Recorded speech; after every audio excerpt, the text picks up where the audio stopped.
There's a great Chinese story. It's a Chinese proverb. It's told many ways, but here's the way I heard it. A young man is born with an unbelievable gift for horse riding, and everyone in the village says, "You're so lucky." And the monk says, "We'll see." And he falls off his horse and breaks his leg, ends his career.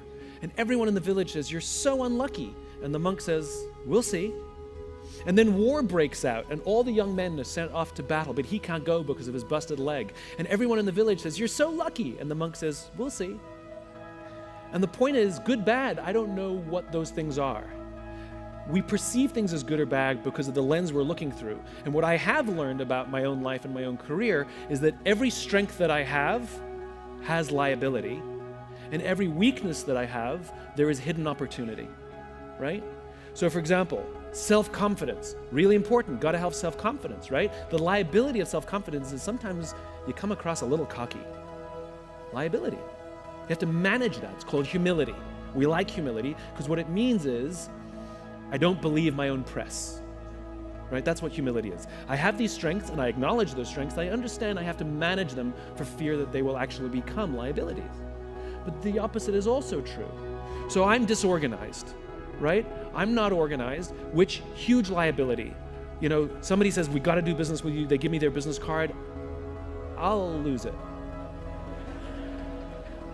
You know, and it's bad, and I beat myself up over it, and I'm leaving money on the table. Like, I'm literally caused myself so much stress because I'm disorganized. I've tried all kinds of systems, and they're good for like a week, and then I go back to my old ways. Here's what happened early on in my career. I'd meet somebody, they say, "We have to do business with you." They give me their business card. A week and a half later, 2 weeks later, I find their business card underneath something with a bunch of dust bunnies. I'm like, "Oh, shit," right? Everybody else who's organized already called them the next day, already sent them an email, they're all over it. I called them up a week and a half later and be like, "Hey." Turns out they wanted to do business with me even more because they thought I was busy.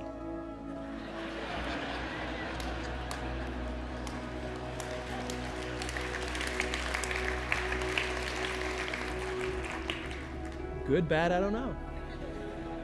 Now, I'm not taking pride in my disorganization. I'm simply saying in all of my weaknesses, there are hidden opportunities. And what I'm trying to do, again, I don't believe in good, bad, right, wrong, I believe in balance. And what I'm trying to do is recognize that when I beat myself up, where's the lesson? I've stopped trying to think of things as right decisions and wrong decisions, and now I try to think of them as right decisions and lessons learned. And I will beat myself up if I didn't learn the lesson, I repeat the mistake. That hurts me. But the biggest mistake I've made in my life that caused me more pain, that I had to overcome, was the false belief that I have to know all the answers, and when I don't, I have to pretend that I do. For some reason, when we're in a position of authority or rank, or when you're the front man, you're the sales guy, having all the answers is what we think we have to have. And it turns out, when we have an answer for everything, people actually don't believe we have an answer for anything. Because nobody has the answers to everything. And the biggest lesson I learned in a professional context, in a meeting, in a sales opportunity, when somebody asks me a question, for me to say, "I don't know," or "Let's find out together," or "There are other people who are better qualified to do that than me." I remember in early sales meetings when I learned this lesson, I used to be great at everything because I had to be, right? I got to portray confidence in it as a new business. And it got to the point where it was so hard. It was so hard to win business that at some point, I think I probably in a moment of weakness, quite frankly, I was probably exhausted. That's usually how one learns these lessons, because you let your guard down.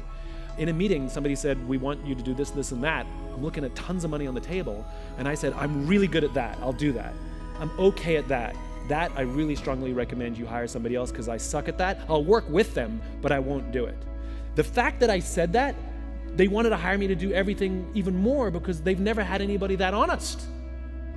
All the other sales guys who were pitching their business for the same thing told them they were great at everything. I was the only one who said, so. So the whole idea of saying I don't know, even to my own colleagues, I need help, profoundly changed the course of my life. Turns out we're constantly surrounded by people who want to help us, including our own clients, but they didn't offer their help because they didn't think we needed it, because we said we knew everything. So for me, that lesson was one of the biggest mistakes that I've made in my whole career. And I think when you say something that went right, was having the courage to ask for help when I was in really bad shape, when I was really down, to simply call a friend and say, I'm struggling.